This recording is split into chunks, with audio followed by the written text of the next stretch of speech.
दोस्तों, बिहार चुनाव के बाद अब पवन सिंह को राज्यसभा भेजा जा सकता है, ऐसी खबरें लगातार सामने आने लगी है। क्योंकि जो बीजेपी के नेता हैं मनोज तिवारी, उन्होंने खुद अपने मुंह से इस बात को कह दिया है कि पवन सिंह को राज्यसभा मिलनी चाहिए। सबसे पहले आप उनका ये बयान सुनिए। भारत है, क्या पवन सिंह को राज्यसभा में जाने का मौका मिलेगा? आप लोग दोनों सांसद हैं। नहीं मिलना ही चाहिए, थोड़ा इंतजार करें, बहुत कुछ मिलेगा उसको। दोस्तों, बिहार में जब विधानसभा चुनाव होने वाले थे, इससे पहले पवन सिंह ने ऐलान किया था कि वो विधानसभा का चुनाव लड़ेंगे। इससे पहले उन्होंने लोकसभा का चुनाव लड़ा था कारागाट से, लेकिन वो हार गए थे।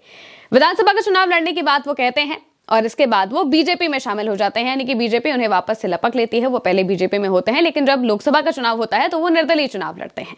अब विधानसभा के चुनाव के लिए वो बीजेपी में शामिल होते हैं, लेकिन तभी उनकी पत्नी ज्योति सिंह की एंट्री हो जाती है। ज्योति सिंह गजब तरीके से बवाल करती हैं। पवन सिंह का नाम बार बार जो सुर्खियां हैं उनमें आने लगता है और इसके बाद पवन सिंह को टिकट नहीं मिलता है, क्योंकि लगातार पवन सिंह को लेकर ये आरोप लग रहे थे कि वो महिला विरोधी हैं। उनको लेकर जो आप तमाम आपने खबरें भी देखी होंगी, वीडियोज भी देखी होगी, जिनमें वो कई बार महिलाओं को गलत तरीके से छूते हुए या बदतमीजी करते हुए दिखाई दे जाते हैं। और इसी वजह से लगातार पवन सिंह पर सवाल उठ रहे थे, भाजपा पर सवाल उठने लगे थे कि आखिर पवन सिंह को वो टिकट क्यों दे रही है। अब जैसे ये चीजें होती हैं, ज्योति सिंह सामने आती हैं, वो बार बार पवन सिंह के खिलाफ बयानबाजी करती हैं, तो पवन सिंह को टिकट नहीं मिलता है। पवन सिंह इसके बाद काफी निराश हो जाते हैं। हालांकि फिर भी वो बीजेपी के लिए चुनाव प्रचार करते रहते हैं। बिहार में अलग अलग जगहों पर उन्होंने बीजेपी के लिए चुनाव प्रचार किया था और इसके बाद अब जब वहां पर बीजेपी ने अच्छी खासी सीटें जीत भी ली हैं, तो अब कहा जा रहा है कि पवन सिंह को राज्यसभा भेजा जा सकता है। यानी कि पवन सिंह का पॉलिटिकल करियर सेट करने के लिए बीजेपी जी तोड़कर मेहनत करने वाली है। अब इसके पीछे बहुत बड़ी वजह है जाति समीकरण। दोस्तों, पवन सिंह राजपूत जाति से आते हैं और इसके साथ ही अगर देखा जाए तो बिहार में पवन सिंह की फैन फॉलोइंग काफी ज्यादा है।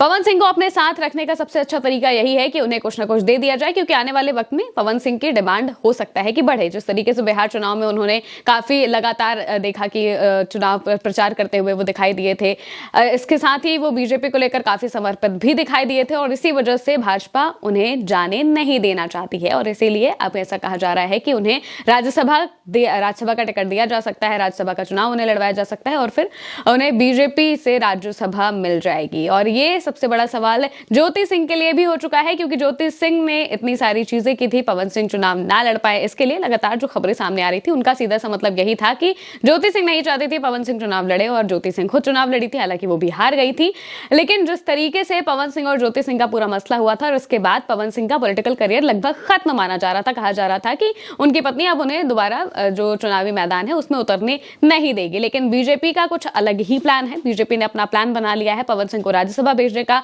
मनोज तिवारी के अलावा भी बीजेपी के कई अलग अलग नेता जो कि बिहार में हैं, उनकी तरफ से भी एक दो बार कहा जा चुका है कि पवन सिंह को राज्यसभा दी जा सकती है। अब इसको लेकर जो बीजेपी के नेता हैं वो मंथन करेंगे और बिहार से पवन सिंह को राज्यसभा का टिकट दिया जा सकता है, उन्हें राज्यसभा भेजा जा सकता है। यानी कि बिहार में अपनी पकड़ को और ज्यादा मजबूत करने के लिए बीजेपी ने पवन सिंह का सहारा लिया है। फिलहाल के लिए मेरे साथ इस खबर में इतना ही। आप देखते रहिए उल्टा चश्मा यूसी।